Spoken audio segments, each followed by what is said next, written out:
We're covering an episode of The Cosby Show today from a more innocent personal time in my childhood. I don't mean this in any way to glorify Bill Cosby, but the show did play a large role in many families throughout the totally rad 80s. I also feel that a wholesale cancellation of the show would be unfair to the other casting crew that put in a lot of work and heart into it. All in all, I think it's okay in this case to divorce the art from the artist, especially since Felicia Rashad was one of television's greatest moms. So without further ado, here's our episode. Father's Day? It's 2 weeks before Christmas. We're talking The Cosby Show Father's Day. Hit it.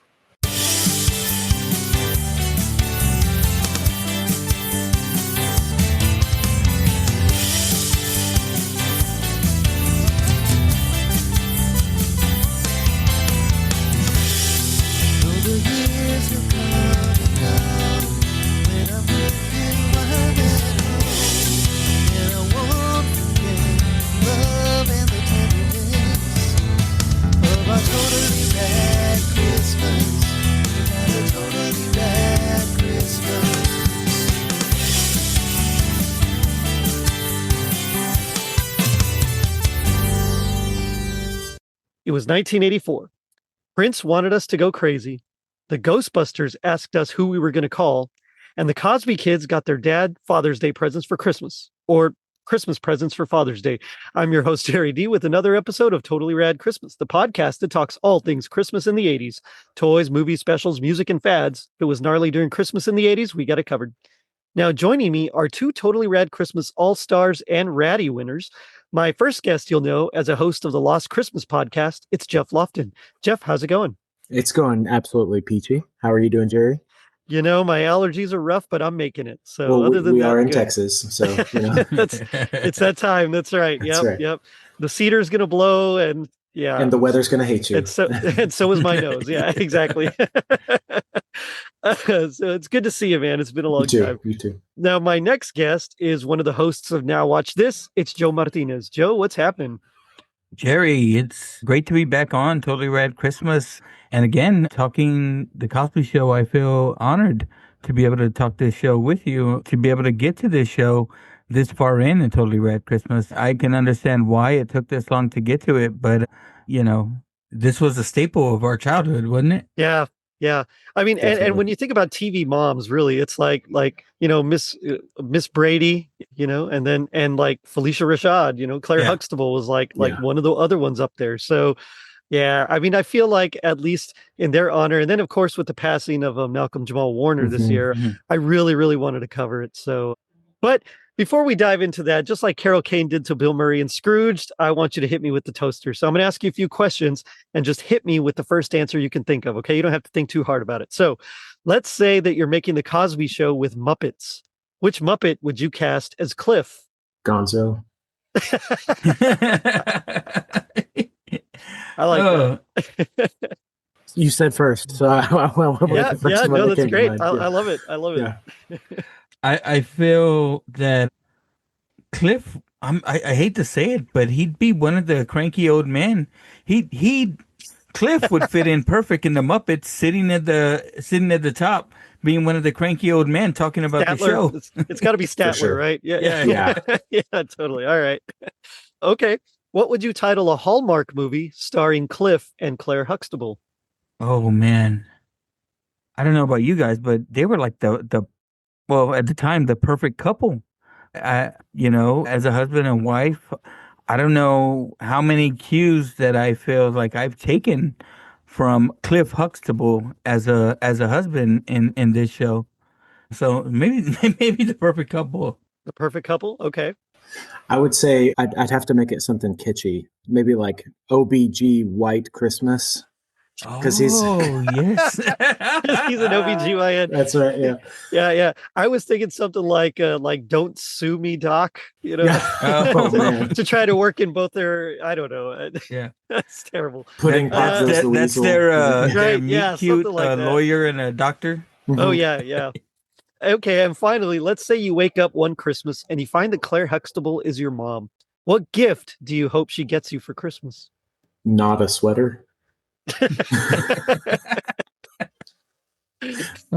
Anything but that. Claire would probably sing for you on Christmas morning, right? Oh yeah. It felt like she would be one of those moms that would, as you're opening presents there, they'd probably have Christmas music playing, but she'd belt out Silent Night, beautiful for us. Yeah. Yeah. I totally I get that. Yeah. Well, that's just a way for our listeners to get to know you guys a little bit better. So thank you for that. Now tonight we're here to talk The Cosby Show.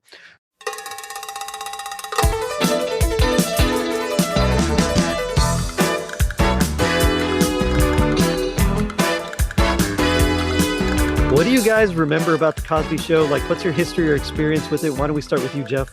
So this was a staple in our house. And when it was syndicated, we watched like the reruns constantly. It was it was just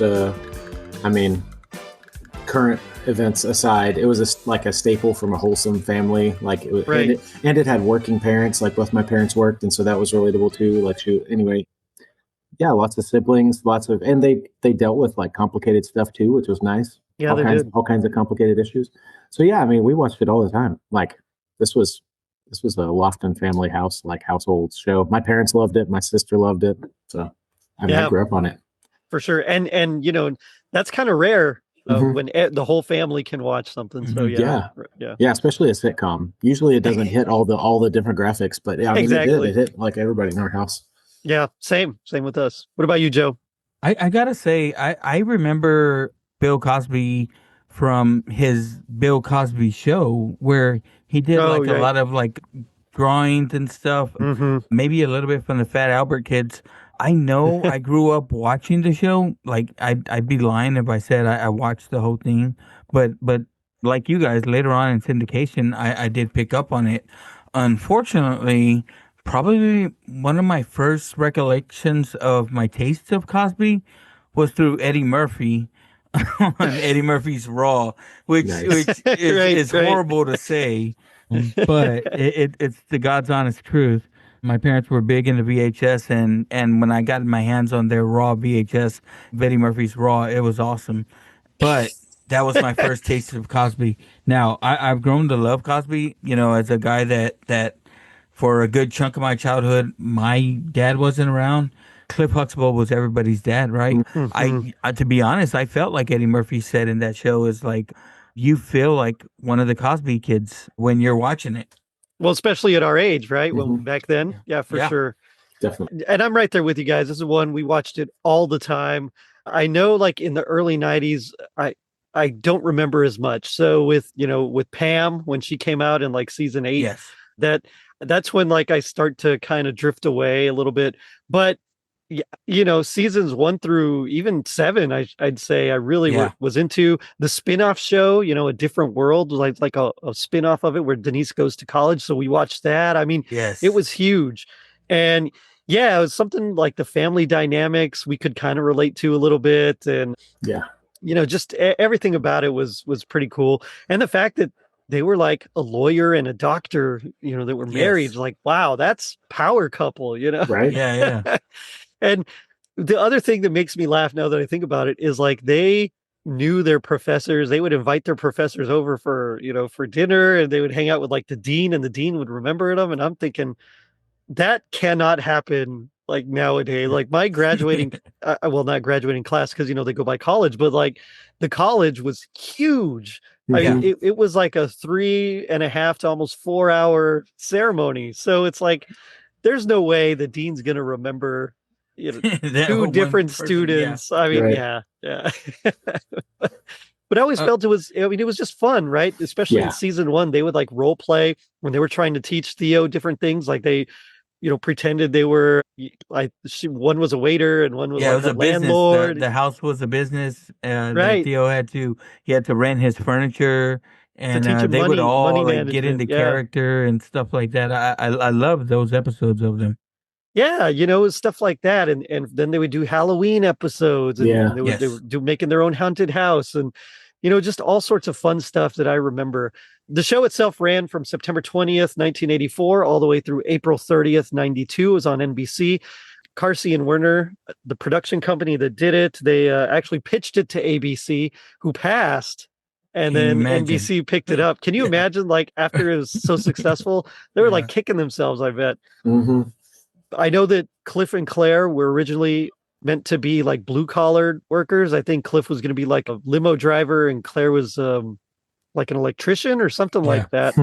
But it was Camille Cosby who actually inspired, Bill to make him actually like well-to-do and more upper class as far as their financial and socioeconomic status. And I think at the time that was also pretty rare. That was a pretty rare feat. Most families of color at that point really were not labeled, but portrayed as, middle class or, lower income, things like that. So it was kind of cool to see them and, to see them like that. Yeah, I totally agree. Yes.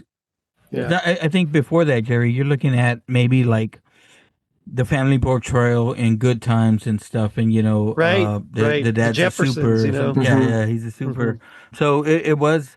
I grew up with a black stepdad, so but I don't know if we watched this show as like this was considered a black show. Like it was just a family. It was just a Like show. it was just a family show. Yeah.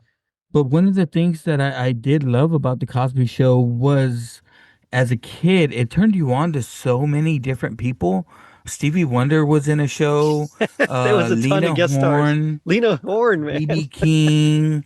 The first time I heard Muddy Waters was on the Cosby Show. Dizzy Gillespie was on there. Yeah, and Sammy Davis Jr. You don't know these people as a kid, but you saw them on the Cosby Show. So as you came across them maybe later on in life and you learned who they are, it was just awesome to see. Yeah. Not to mention young Adam Sandler in the show. Right. If you ever caught that. Yeah. Sinbad, Alicia Keys was on as a kid star. I mean, there were tons of people that were in the Cosby Show. I agree. Yeah. I think, it just, what's cool is I think, Joe, what you said about it being like kind of like a parent in a way, like it just had so many like values that it taught. And, it wasn't like it is now necessarily where it was, quite as intense, but it was really valuable life lessons that were broadly applicable to a lot of people that, maybe our parents hadn't addressed or hadn't gotten to at the time, or know what I mean? And so it's just, it was great.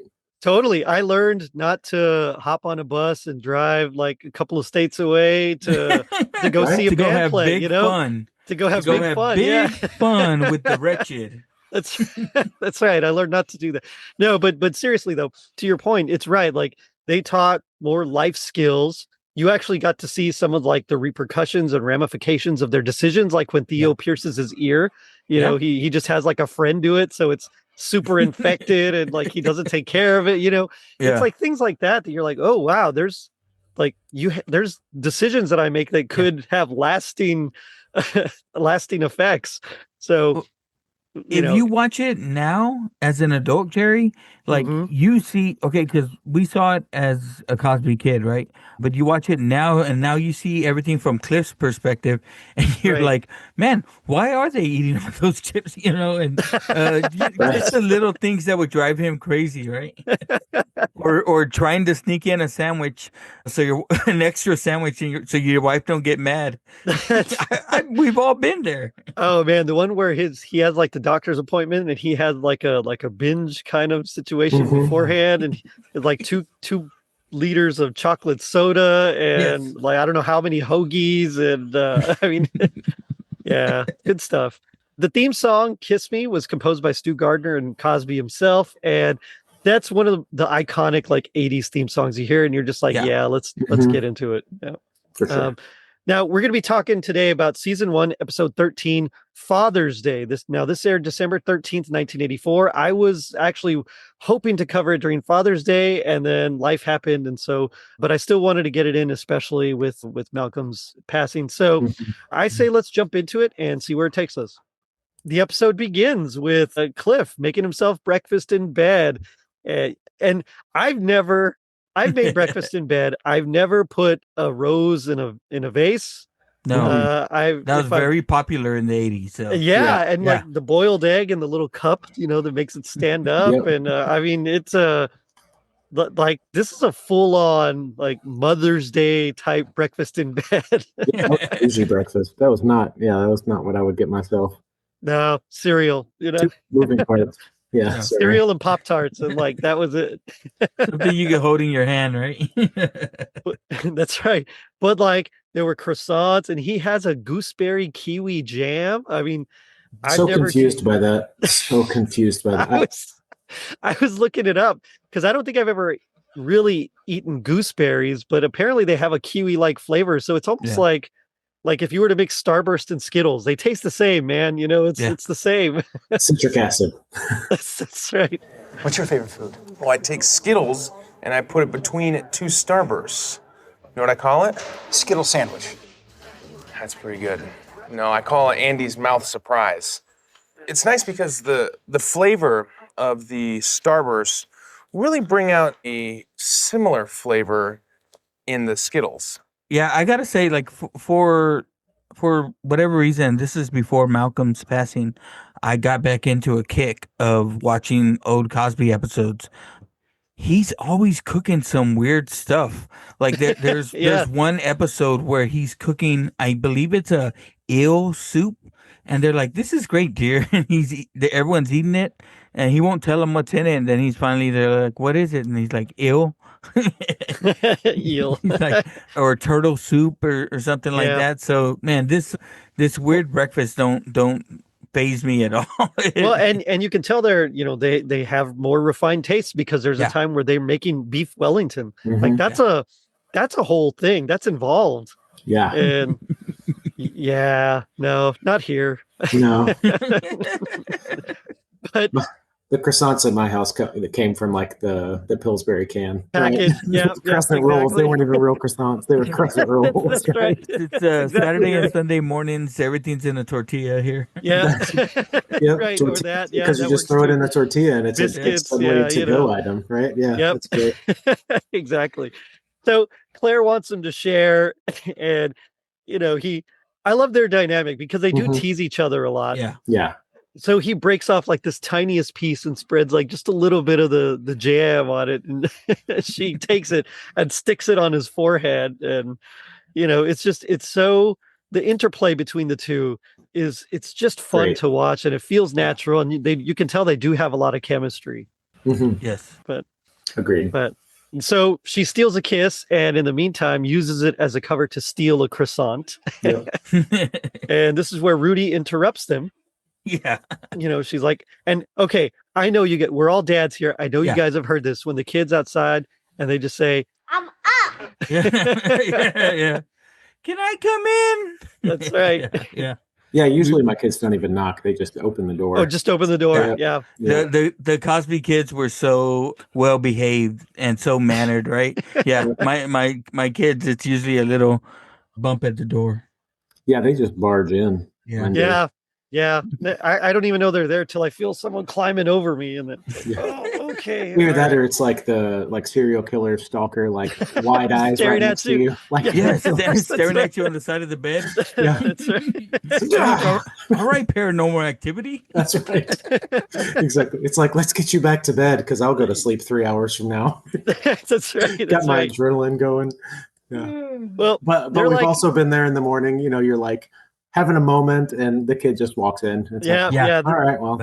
Yeah, they're about to like get their groove on, and she just comes in, and so he tries to like rush her out, and as he's about to like go in for another kiss, that's when she notices like the holes in his pajamas. Yeah. Mm-hmm. And Cliff, look at that! You got a rip in your pajamas. You're kidding. Well, there goes. Honey, why are you always wearing these old pajamas? Because they're comfortable. I like them. But why don't you ever wear the new ones I bought you for Father's Day? this starts off the plot right here. Now it's all about, you're wearing these ratty old things. How come you're not wearing the silk ones I got you? I got you a robe that you never wear. And of course he gives his excuses and I get it because I've never had silk pajamas, but I've slept on silk sheets a couple of times and I hate it. I feel like I'm sliding around all over the place. Jerry, you need some silk Santa Claus pajamas, buddy. No, I'm okay, man. With a big SC on them. Yes, sir. That's okay. I'll pass. Wait, Go ahead. sorry. I did think it was funny, and you spoke to their chemistry, but where Cliff is trying to send Claire to work with a smile, and then she's like, "Well, every time I go to work with a smile, they know why I was late." And it's just like, as a kid, we didn't pick up on that. Yeah, Yeah, no, We're definitely not. not. But as an adult now, and as a husband, as a father now, it's like, yeah, oh, Cliff, man. But I do like I don't have one of these, but he's complaining about his Father's Day gifts, and he goes into the closet and brings out like this wooden chest, Yeah. like full of like Father's Day gifts. I must be doing something wrong because I don't have one of these wooden chests in the closet with all the junk that I get for my kids. Yeah, I also don't have a 3-story walk-up, so Well, that's also true. Maybe Yeah. that's it too. Right? It could be that, yeah. Because it's not just like it's like a little. It's ornate. There's It's very nice. It's a chest. It's not a box. It's a chest. It's a chest, exactly. But he talks about how fathers get the short end of the stick, and it started all the way back with Adam and Eve when even the boys got Adam a soap on a rope. And he just starts pulling stuff out. There's like sun visors, and it was like those cheap 80s ones that are see-through, All the light up stuff was great. Oh man, yeah, it's perfect because the suspenders, the belt, the glasses, the tie. It's this like the whitest tie you've ever seen in your life. Yes. Yellow. It says like Miami on it. It was great. Yeah, the cellophane visor. I mean, it's bad. It's bad. Yeah. But he does talk about his look. Mother's Day. You mothers get great stuff because you'll start off saying, "Hey, look, see all these veins, and I carried you for this long. I have these veins because of you in my legs, and I better get a good gift." Mothers know how to promote themselves, and fathers don't. So, cuts to the kids in the kitchen, and they're looking at the snow when Cliff comes down, and he's wearing all his crazy getup. He's got like the blue Hawaiian shirt, the khakis, plus the light up suspenders, the light up belt, the tie, the visor, everything. Whoa,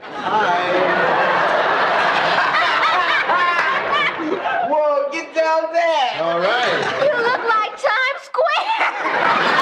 Dad, you okay? Sure. Dad, you look funny. Well, thank you. You're welcome.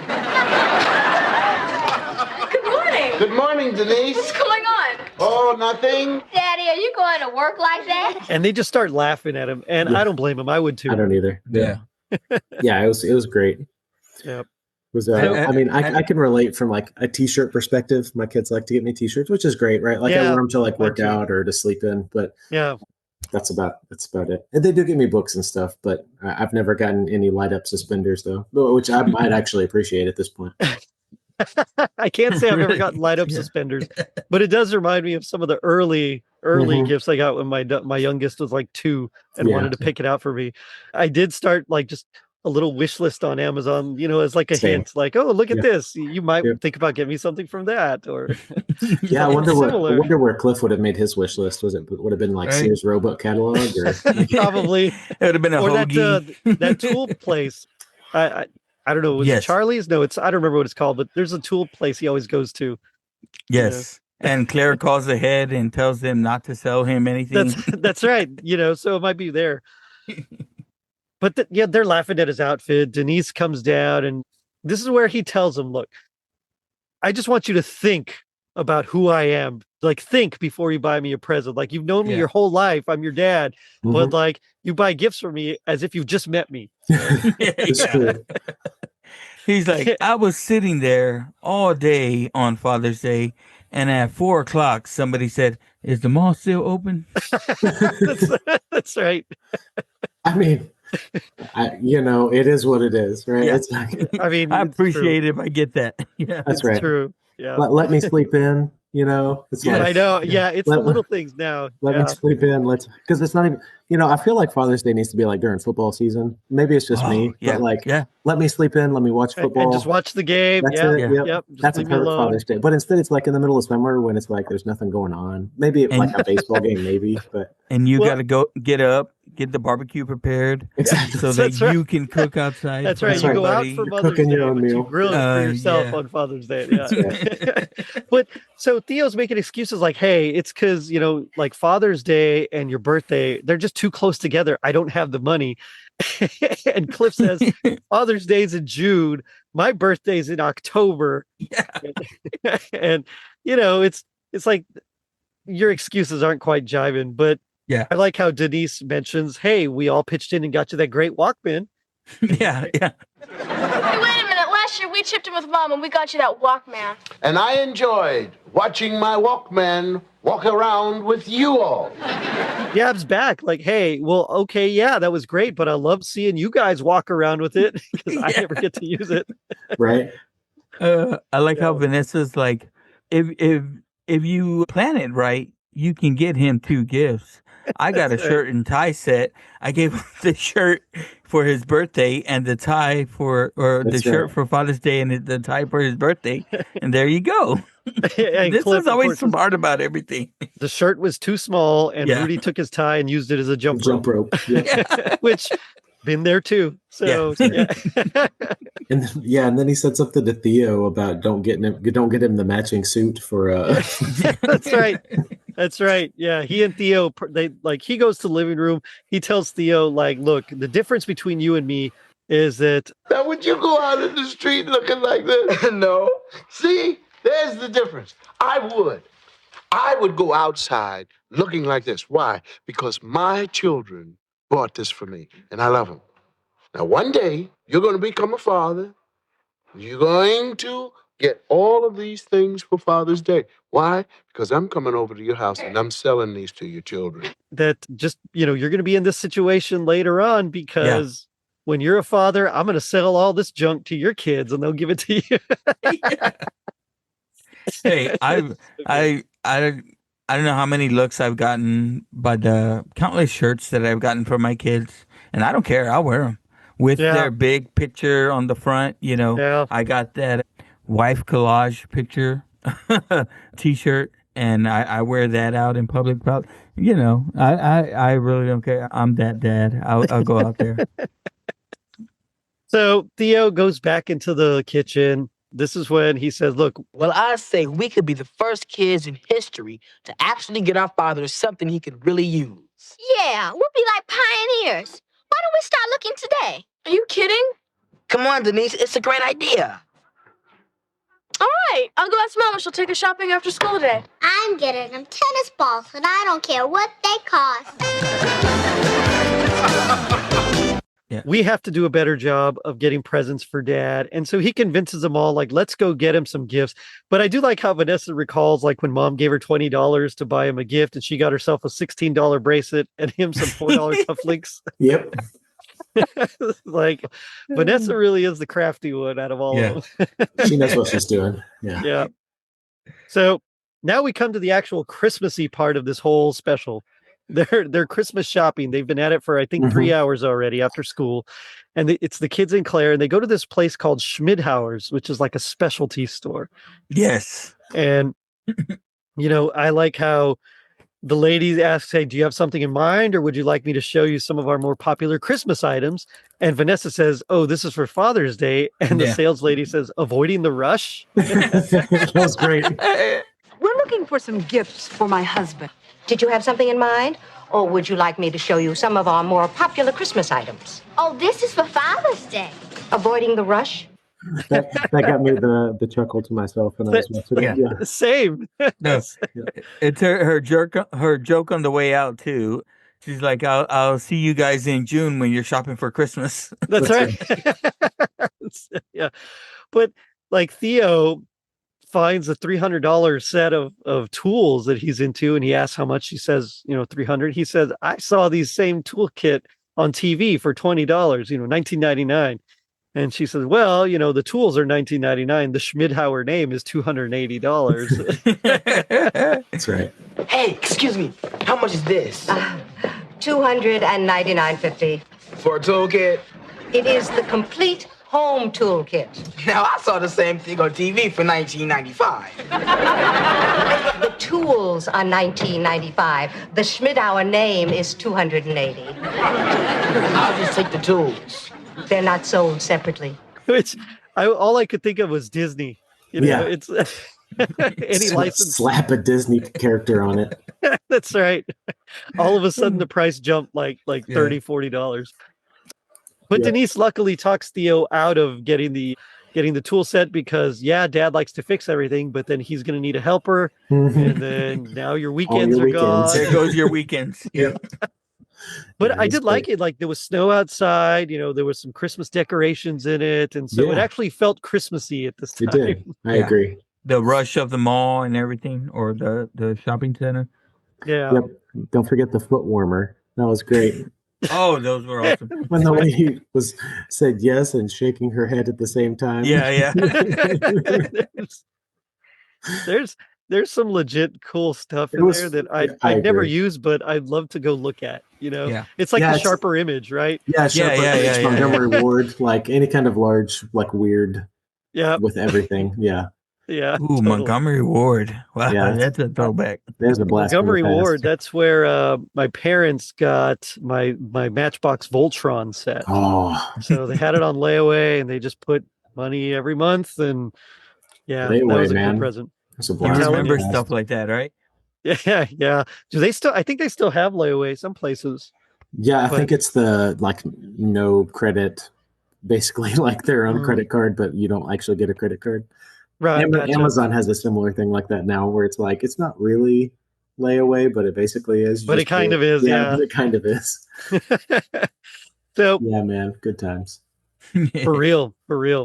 I remember actually going with my dad a couple of times to some of those places where he'd just put I got to go make a payment, and he'd put it down, but I knew what it was for. But so meanwhile, Cliff is there at his practice. Mr. Lee, who's the husband of one of his patients, comes in. Mr. Lee, by the way, played by C. Ma, who I don't know if you recognize. Dude, he's in everything, right? Yeah. Yeah, so I knew him most as Consul Han from Rush Hour. It's a little too late for apologies, sir. The one whose daughter gets kidnapped. But yeah, he's had a lot of appearances everywhere. But right away, they're talking, and he mentions how, he asks Dr. Huxtable if he has any kids, and he says he has 5. And this is where he says, keep them barefoot and pregnant. And that way they'll know who's boss. And I was just like, what? Well, what's going on here? Oh, man. The filterless 80s. Yeah. Yes. Yeah. I was like, guy, you can't say that now, man. No, could not deal with that. You can't say it then because Cliff got after him too. That's right. That's 30 years ago. Yeah. And that's the thing. Cliff always had very sound husbandly advice, right? Mm-hmm. Like, but did you recognize Mr. Lee's wife? I guess Mrs. Lee. I didn't recognize her. I know who it is, but I don't know what she's in. Yeah, she is the green-eyed girl from Big Trouble in Little China. Oh, and a more far-out reference, she was in Jakarta, too. Okay. Apparently she was in First Blood also. Oh, really? Sliced Bone? Yeah, apparently. It's on her Wikipedia, at least. Yeah. And, she also was apparently a feature person in an adult magazine in 1981. Not that we're recommending anyone go look at that. But we probably will not be covering that on the Totally Red Christmas, even though it's in the 80s. I'm sorry. It might be a Christmas episode, Jerry. It happened in December. And dude, every Asian character did not need to be named Lee back in the day. But, again, we're in the 80s. I think Bruce Lee also kind of popularized. It was very common. Lee, yes. It was, but I think he really kind of pushed it over the edge. But but like Cliff gives him the biz. He's like, hey, like you think you're boss, but you're not going to be the boss. Your wife's not going to be the boss. The baby that's coming, that's going to be the boss. Yeah. But he talks about how he and his wife are closer than ever. They grow closer every day because they're like scared of the children. That's exactly right. Like, Ain't we all? It's so true. I was like, I get it, Cliff. So Cliff comes home early. He interrupts as they're getting ready for his Father's Day event, and Claire like rushes him out. So the kids come downstairs, and he re-enters the house, and they begin opening presents. And he's like, "Oh, I'm so like this is awesome. I'm touched." you guys really put some thought in it. And they even tell him, like, look, we thought, like, we did exactly what you tell us. So he opens up the first gift from Vanessa. he pulls out a Weathervane. I love it. I loved it. It's the complete home weather station. I have nothing like this. Dad, you know how you always ask me what's it like out there? Well, this is gonna tell you. Uh-huh. The look on his face of like confusion, and disappointment. And he's like, I don't have this. Yeah, exactly. But she tells him it's a complete home weather station. Yeah. Because he's always asking, what's it like out there whenever. So she actually put some thought into it. It's just not the direction he was hoping for. And then he loved it though, right? After, she put some thought into it, he's like, oh, thank you. Once she connected those dots, he appreciated it more, right? Exactly. Which I gotta say, that's happened. I get it. I agree. Yeah. Sometimes you just need those like direct connections to loop it together for yourself. At least for me, I do. It's always totally. You love to get something you're not gonna buy for yourself, right? Like I would never buy myself a weather station, I guess. So yeah. Well, I mean, in Texas it would just stay hot and windy. That's true. That's true. I'd be more interested in like a pollen count, like something that could tell me like what the allergens are like outside. But yeah, so she gets it for him, and he's like, okay, all right. So he opens up Denise's next, and he's all excited, and he opens it up and he takes it out. And he has no idea what it is, and she has to tell him it's an electric ice cream scoop. That's right. And, which I didn't know they made. I didn't either, but I guess it's a thing. Dear Daddy, it's not a tie. All right. I love Denise. It's not a tie. All right. Okay. It's an electric ice cream scooper. Oh, yeah. See, this part warms up so it won't hurt your wrist when you're scooping the ice cream. Oh, thank you. Oh, I love it. Sometimes you take the ice cream out of the freezer and it's still really frozen, and like you hurt your wrist, I guess, when you're trying to scoop this. Yes. I mean, I can't say it's ever happened to me, but us and microwave your ice cream, and then that's what I do when I'm in a hurry. You talked about Texas. You don't even have to. You just leave it out on the counter for like 20 seconds and come back in. Yeah, exactly. Yeah. What happened? If you get stuck on a long light on the way home from HEB, that's right. You get soup. You get ice cream soup. I'll never forget. Yeah, one time it was a summer. I was a senior. And my parents sent me to HEB to get something, plus some popsicles. And literally walking from the door of HEB to my car, the popsicles had melted already. It was it was like 112. Yeah. I took my kids to get snow cones last week, and I was like, oh, it's like a half a mile home. Melted everywhere. I mean, we were in the car, like we didn't ever leave the car, and I had the AC blasting, and I was like, it's still like 97 in my car. Like, it was just all over the place. Yeah, it doesn't work. So for those of you that go to Texas, don't buy anything frozen unless you're eating it immediately. Just don't do it. That's right. If you're getting a gallon of ice cream, make sure you have like a cooler in your car with full of ice ready to go. That's that you exactly can just dump it in. You got to have a plan, right? You don't need an electric ice cream scoop, but no stops on the way home. No stops. Not even for red lights. You just blow through them. Just keep going. Tell them you have ice cream there in Texas. Yeah. I got cookies and cream. I got to get back to the house. Creamy Creations right here. That's right. So he opens up Theo's next, and he's all excited, and then he sees their slippers, and they're like these black and white striped slippers, and he's a little confused. They look, I mean, they're odd looking slippers, but Theo takes them and shows him, look, they're reversible slippers. So if you turn them inside out, they actually have like a rubber sole, so you can walk outside and not damage your slippers. And gonna be a father? It'll cost you a pretty note. Rockabye baby. They didn't have any Father's Day cards.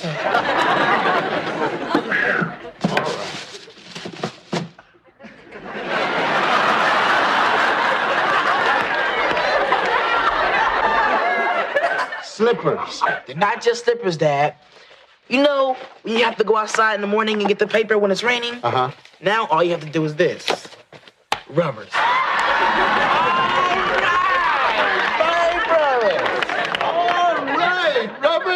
papers. Okay. You know, it's like when you get the paper in the morning and it's raining, it's great. Yeah.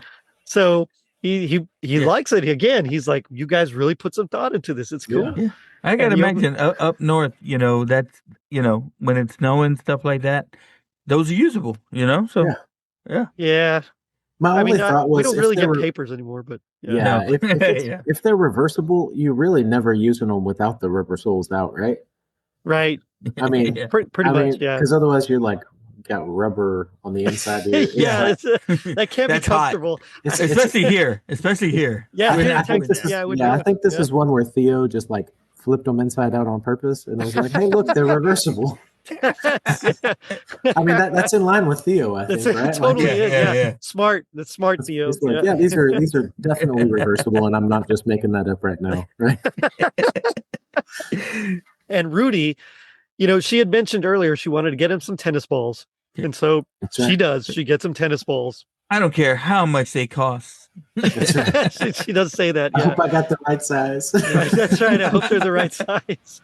Tennis ball! I hope they're the right size. Oh, yes, I'm sure they're the right size. Let me see. I looked in your closet and there was only one left. And they're the right size. But, she says she looked in his closet and she only saw one. So even Rudy thought, well, she put some thought into it. So I will say though, if you ever played tennis, opening the can, it's like if you're not using them right away, you're making them go flat. Like that's what happens. Yeah, you got to wait. Their pressurization. Yep. Come on. Yep. I do not know. Yeah. I do play tennis, so yeah. Grumpy old man Jeff was like, "Why are you opening this, man? It's winter. You're not going to play right now." For effect. That's all. That's all it was. Totally. Absolutely. I almost flipped the table. I was like, "What are you doing, man? Come on, come on!" And then finally, Claire gets him a card. Says, no gift can ever equal what you've done for us. And then he opens it up, and it's an early edition of the debates between Abraham Lincoln and Stephen Douglas. And so, I mean, good stuff, Yeah. It's an early edition of the debates between Abraham Lincoln and Stephen Douglas. Oh, this is great. Thank you. These are the greatest Christmas presents I've ever gotten for Father's Day. And the thing about it is, you all did it by thinking. Thank you. Happy He was like super moved by that. And of course, like me as a big book, it was great. I was, I love any kind of book, especially if it's like about liturgy or liturgiology. Like I'm all over that, but that was good times, man. Especially something historical like that. Like, oh man, right. I'd be all over it. Right. And then they all dogpile him and wish him happy Father's Day. And that's the episode. So that's right. So, I didn't see any decorations in their house at all, Jerry. For Christmas? Yeah. I mean, nothing red, nothing green. And I don't remember ever seeing. I mean, I think there's another episode, season 6, where Olivia talks about about who Santa is and stuff like that. Oh, ethnicity of Santa. Yeah. I couldn't say it. Yeah, there's one. Yeah, in 1989, there's another Christmas episode. You know what? Maybe they're just, I'm going to go out on a limb, say they're just super traditional and they don't put up anything until Christmas Eve. Nah, maybe. That's my story. I don't know if it's true, but I'll take it. Yeah. This is the only Christmas episode, Christmas, quote unquote, with Rudy. So there's that. Yeah. Oh. Yeah. The others are post Rudy. Like they have, I think, Raven Simone in them. Raven Simone, yeah. Mm-hmm. And Pam, I think, is in the last one. You're like, Pam? Who's Pam? Yeah. It's like a cousin, wasn't it? Like a niece or nephew, something like that. Don't you love the 80s when they can just like write out a child character and just pretend it never happened? Oh, yeah. Looking at you, Family Matters. Family Matters. What happened to Judy Winslow? I still don't know. It was a fever dream, man. She didn't ever exist. Yeah. She was a figment of Laura's imagination. Yeah. Or psychosis. She got sucked into like an alternate dimension somewhere. Oh, it's the Mandela effect, right? She, that's right. That's right. Richie's brother from Happy Days took her. That's true. That's true. It's like the alternate reality where all the sibling characters go. Yeah, that's right. Or like why in Friends, what is it like? Monica has like 6 different birthdays that they celebrate and stuff like that. It's just they're actually all just parallel universes, and That's we right. don't know. Right? We're just like you're zooming in on one day at different universes. That's and we know there's 2 universes here in Cosby because his birthday in one episode is actually in July. Whoa, not October here. So yeah. So you're right. Now we're just taking a peek into like Earth COSBY1.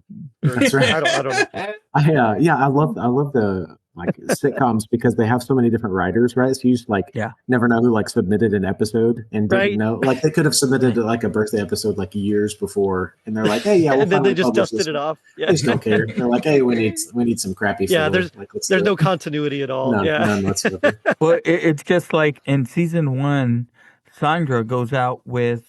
Oh yeah. I know who you're Denise's husband in season 6, right? Yeah. Yeah, the guy that plays Denise's husband later on. Yeah. Oh yeah, I love the character, the actors and actresses who play multiple characters on the same show. Yeah. Law and Order, LA Law were famous for this. Right? Oh yeah. There's a lot. Yeah. Yeah. One time they're a lawyer, the next time they're a defendant, the next time they're a policeman. It's like, what criminal. are you? Yeah, I'm going to be covering an episode of Family Ties in a few days, and same thing. There's a guy that had 6 different roles on Family Ties. Oh, that's amazing. Just that's completely amazing. different characters. Yeah. Okay, I do have a question. If you could be in this episode, who would you be? Cliff. Yeah. Yeah, I mean, as a dad, it's like, I mean, he gets all the stuff. Yeah. Well, not only that, but they're all gone for the day, so he like gets a day to like just chill. I mean, he works, right? But I mean, he was working. Yeah. Don't get me wrong. Like, I mean, I love my family more than anything else. I do. But every now and again, like I recharge my batteries kind of like solo. So same. You know, I mean, same. Hey, I get. We're doing it right now. That's right. Yeah, well, that's also true. Yeah. I get 1 day off a week. Well, right now it's 2, but eventually I'll be getting 1 day off a week, and one of them's a Sunday right now, so I get to be with the family, and then the other one's Monday, where I get to just be by myself, not talk to anyone, and just like let the introvert in me just recover. Yes. I have to pretend to be extroverted so long at work that. What would you guys say is your happiest like memory or moment with Cosby Show? I would say just kind of like I said, growing up, getting that advice, feeling like you're one of the Cosby kids, and then even now feeling like you're Cosby. You know, I mean, who wouldn't love Felicia Rashad as a second there, right? Yeah. Definitely feel like Cliff Huxtable. Yeah. I think within reason. Yeah, I agree. I think, yeah. The Let's say 80s Cliff one, Huxtable and not Bill Cosby. Yeah. That's right. Exactly right. I've been making sure to say Huxtable. That's right. Yeah. Yeah, I think the life lessons and the way they taught life lessons as parents, right? Like characters, not the actor, right? I think that was really great. So I would say like that was like the way they approached problems and like discipline and all kinds of stuff with their kids. I thought was just like super cool. And I think honestly, I think a show like this would do fantastically well right now because I think we need something more like very wholesome and just like it's like just a family that like goes through all kinds of normal struggles and teaches their kids. Yeah. Completely agree. I don't even really know what sitcoms are on right now. I don't even know if there are still sitcoms. It's just as far as what you're watching right now, right? Right, of course, yeah. right. I think Abbott Elementary is probably the only one that I watch. Yeah. Actually, I think that same. Yeah. I watch Ghosts. That's pretty much the only one. Oh, I do like Ghosts. Yeah. I watch Ghosts. Yeah. I just wait till like the season's done and then I binge it. Yeah, I binge it. Yeah, I don't have. We don't have cable, but we have lots of streaming services. And same. So it's basically the same thing. But it is. Yeah. It's so ridiculous now. Yeah. Same. But no, I agree. I actually vividly remember my mom putting down this blanket, this colcha that we used to have, and it had like red on one side and on the other side it was like farm pictures. And so she would put that down and we would make popcorn and we would watch the Cosby Show and just enjoy. And then after that, we would go, time to go take your baths and get ready for school and all that. So it was like a big deal. And so I actually just really remember doing that, and it was great.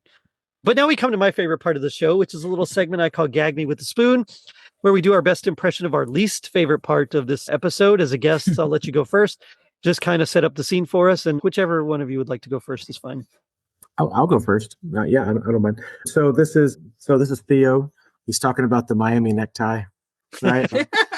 and he says, "Dad, sorry about the tie." And Cliff responds, "It's okay, son. Somewhere out there, I'm sure there's a suit that goes with this tie. Don't get the suit."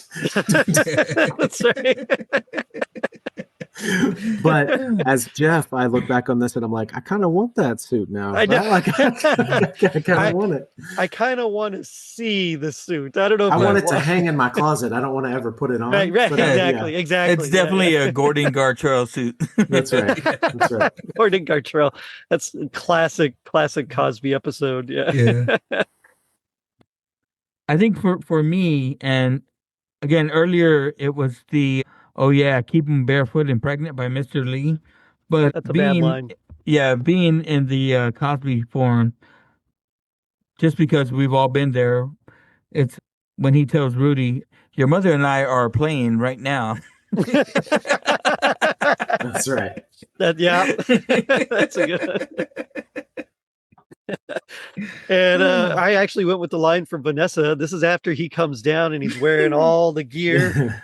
And, and she says, "You look like Times Square." Because he's all lit up. Yeah. He's all lit up. He's got that big. This is like the fattest tie I've ever seen in my life. It's crazy wide. But G.I. Joe taught us that knowing is half the battle. What do you think the other half is? If I could go first on this, I'd say the best gifts are the ones that are thought up well. True. I would say if knowing is half the battle, the other half is knowing why your wife is smiling when she gets to work. Yeah. Those are both better than mine. I just thought if no one's half the battle, the other half is just promoting yourself better. So you get better stuff.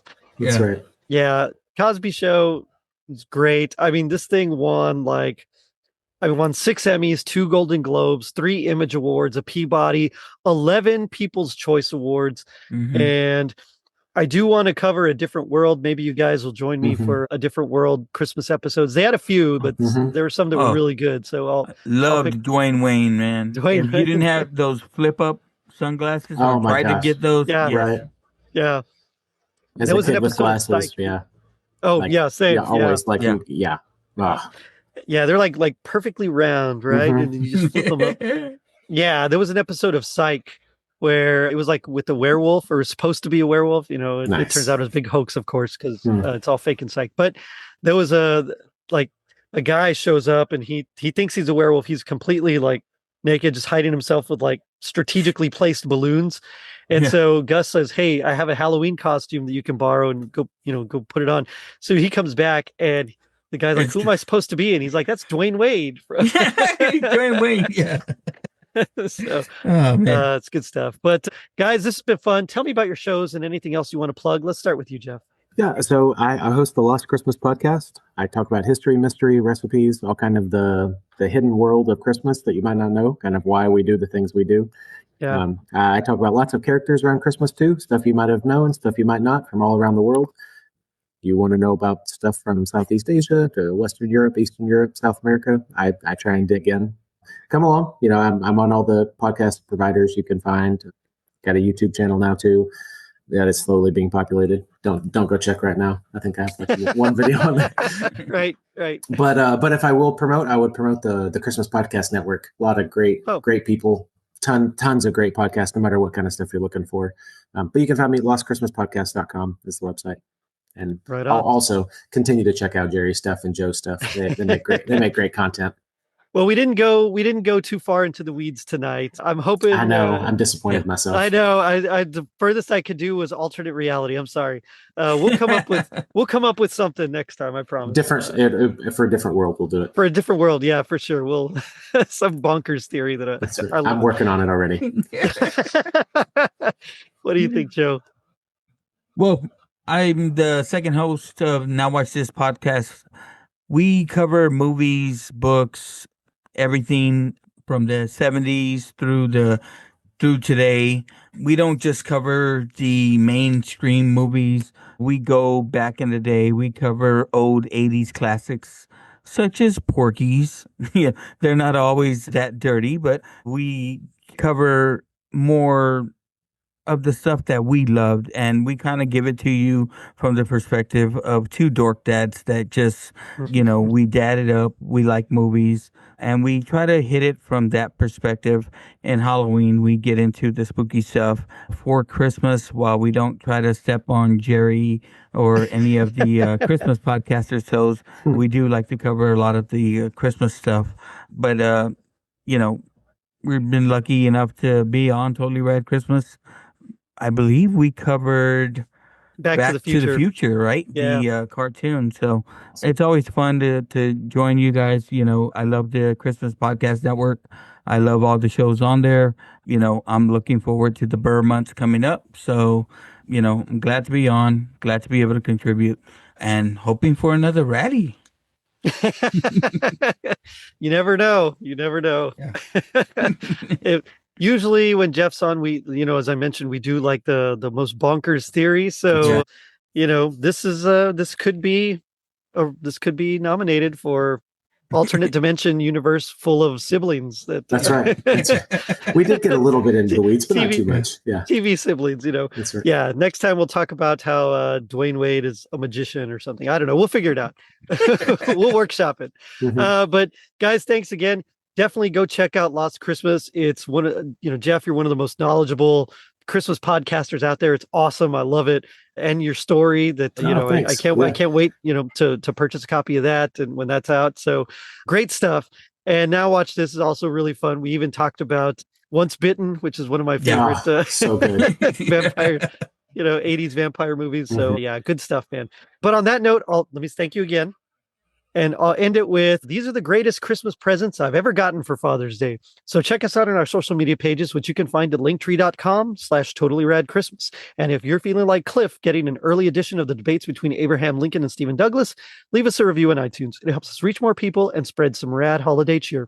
Now, don't forget to check out our merch shop on tpublic.com and our super dope website, totallyradchristmas.com. Happy Father's Day. Later, dudes. I want to talk to all of you about Father's Day. Father's Day? Yes. It's 2 weeks before Christmas. I'm giving you 6 months' notice. I want better presents.